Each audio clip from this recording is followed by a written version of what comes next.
O 29 de xullo asasinaron a Teresa de Jesús, unha empregada do Concello do Porriño, mentras desenvolvía o seu traballo como auxiliar do Servizo de Axuda no Fogar. Un feito gravísimo que serveu para sacar á luz os riscos aos que se expón diariamente o colectivo de auxiliares no fogar. O sector leva anos denunciando ser víctimas de actuacións discriminatorias, de tratos vexatorios, de faltas de respeto, de abusos, sin conseguir que melloren as súas condicións laborais. Sabemos que tanto os concellos como as empresas presionan moitas veces para que continúen prestando servizos naqueles domicilios que xa son conocidos como domicilios conflictivos e, sin embargo, mantéñense a pesar das denuncias das traballadoras.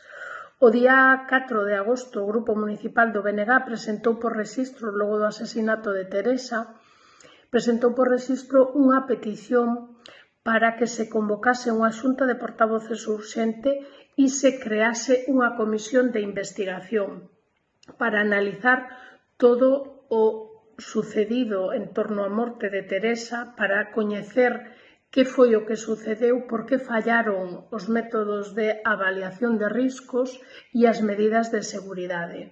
Case un mes despois non obtivemos resposta.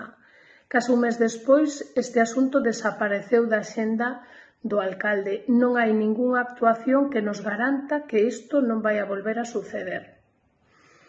Preguntámonos se acaso a Xunta de Galiza deu de baixa, suspendeu algún servizo de algún outro domicilio conflictivo.